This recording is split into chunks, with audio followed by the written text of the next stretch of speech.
مع بداية العام 2023 وانطلاق أهم البطولات عند العرب وهي كأس الخليج 25، تكتر كتير من التكهنات والتوقعات من سوف يفوز بالبطولة. عشان هيك بهيدي الحلقة جبنا لكم منجم جديد توقع الفائز ببطولة كأس الخليج 25. عشان هيك بهيدي الحلقة جبنا لكم توقع للمنادي أبو علي الشيباني عم يحسم الجدال من هو الفائز ببطولة خليجي 25. فتابع الحلقة الأخير حتى تعرف الفائز بالبطولة. وعملنا قناة جديدة اسمها الزير، خلينا نوصلها لل1000 مشترك. معكم سامر جوني من قناة المتنبئ. ضوي زر اللايك واشترك بالقناة ودعمني حتى استمر بصناعة المحتوى، وخلينا نبلش الموضوع.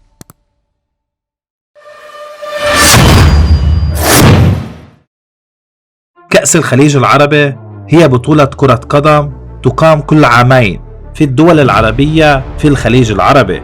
أقيمت أول بطولة في العام 1970 وذلك في مملكة البحرين، ويصل عدد الفرق المنافسة في هذه البطولة إلى 8 فرق، وذلك بعد ضم المنتخب اليمني في الدورة التي قبلها. وآخر أبطال البطولة المنتخب البحريني، والأكثر تتويجا بالبطولة هو منتخب الكويت ب10 ألقاب. ويعتبر اليمن هو المنتخب الوحيد الذي لم يفز بعد في البطولة. ولأنه بتكتر كتير من التحليلات الرياضية والفنية فحبينا نمرق على فقرة المنجمين.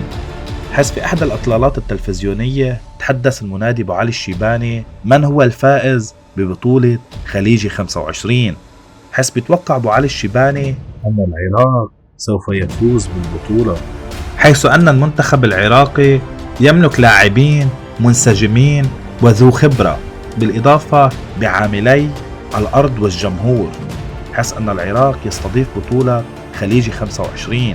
وبحسب توقعات المنادي أبو علي الشيباني فأن العراق هو المرشح للفوز ببطولة خليجي 25 ليعود إلى المجد العربي ويعود العراق العظيم.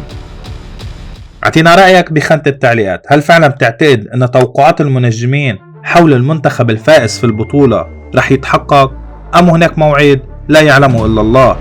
ومين من الفرق بترشحها للفوز بالبطولة؟ شاركنا برأيك بخانة التعليقات.